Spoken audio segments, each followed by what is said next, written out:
So, Senator James, what happened in the Capitol last night? Well, last night in the Capitol, the governor gave his state of Wisconsin budget that he created.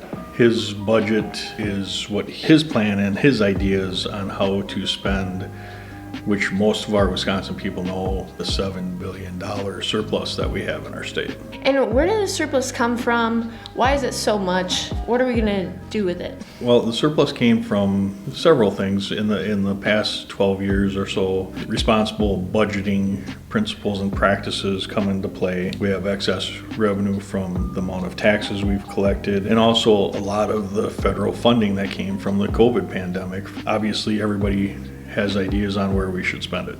So, what happens now? What does this process look like to create a state budget for the next 2 years? Well, we're going to take the governor's ideas, start back at base, which means basically at zero, and that's what we've done the previous two budget cycles. There's going to be listening sessions. The people will come to the Joint Finance Committee traveling statewide committee hearings. The Joint Finance Committee will ultimately take the governor's recommendations, the people's recommendations, and craft a budget. The legislature will ultimately vote on it in the Assembly and the Senate, and then it'll go to the governor's desk by July 1st. He'll have the opportunity to use his veto pen, which is the strongest in the nation. He can veto the budget completely in its entirety.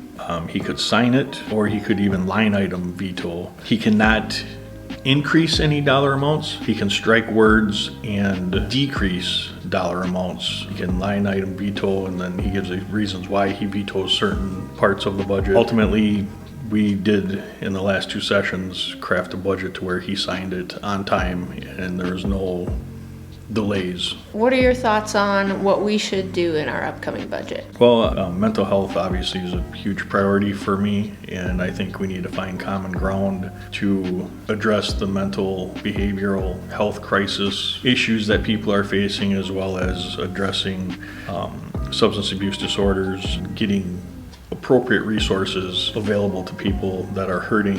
And that's what I've been hearing from back at home from people in district. And so, what are some things that Republicans are committed to fighting for with this budget? We're going to fight for tax decreases, not increases, appropriate spending, not overspending, to where it exhausts all of our dollars from what we have. Our goal is to draft a reasonable, logical, and sustainable budget for our state, a budget that serves our people in Wisconsin. One of the things that you all can do to help give your input is to take our budget survey that is on our Senator Jesse James website, and then you can share what your priorities are. Thank you, Senator James. Thank you.